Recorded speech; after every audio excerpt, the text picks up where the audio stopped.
Bonjour les amis, Gynostema pentaphyllum, un nouveau traitement pour le cancer du poumon? Probablement. Alors jusqu'à présent, quand nous avions des nodules, vous le savez, nous prenions de la bromélaïne, de chez Dinveo ou de chez Nutrixeral. Alors 5000 GDE, 850 mg.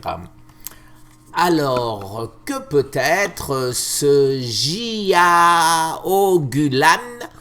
fait à peu près la même chose. Je vous mets 11 études de PubMed qui nous l'expliquent. Alors, vous savez certainement que l'augmentation de l'acide lactique, c'est le cancer, Otto Warburg. Et l'augmentation de l'acide lactique dans le cas de nombreuses personnes, c'est en particulier le cancer du poumon. Alors, vous le savez peut-être ceux qui me suivaient, que j'avais deux nodules non cancéreux dans le poumon. Mais que mon augmentation de l'acide lactique me rend inquiet, bien évidemment, et je veux donc arriver à supprimer avant que ça se développe et sans savoir si ça a déjà commencé à se développer, que ce soit très clair.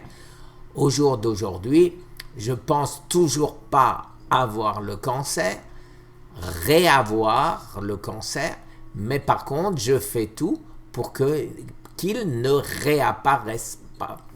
Alors, ce Johugulan, les amis, ce Johugulan, je vais vous dire ce que nous en dit ChatGPT, à qui j'ai demandé de résumer.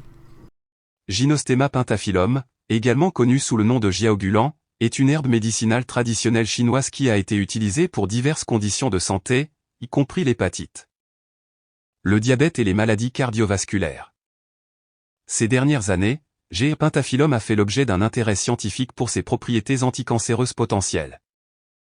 Des études ont signalé que G. pentaphyllum montre une activité anticancéreuse contre divers types de cancers, y compris le cancer du poumon non à petites cellules et le cancer du sein. La recherche indique que G. pentaphyllum pourrait exercer ses effets anticancéreux par divers mécanismes, tels que la modification des interactions protéine-protéine, l'expression des gènes et les voies biochimiques. De plus, les saponines de Gynostema pentaphyllum ont montré une activité anticancéreuse dans un modèle de souris de cancer colorectal, où le traitement par GPS pourrait réduire de manière significative le nombre et la taille des polypes intestinaux. Dans le contexte de la fibrose hépatique, qui pourrait évoluer en cirrhose ou en cancer, G. pentaphyllum a montré une haute valeur médicinale et sanitaire et a inhibé la prolifération de certains types de cellules liées à cette condition. De plus, les polysaccharides dérivés de G. pentaphyllum ont montré avoir des activités antitumorales, qui pourraient être attribuées à leurs effets immunostimulants, plutôt qu'à leur cytotoxicité. Bien que ces résultats soient prometteurs, il est important de noter que bon nombre des études sont précliniques, réalisées sur des lignées cellulaires ou des modèles animaux.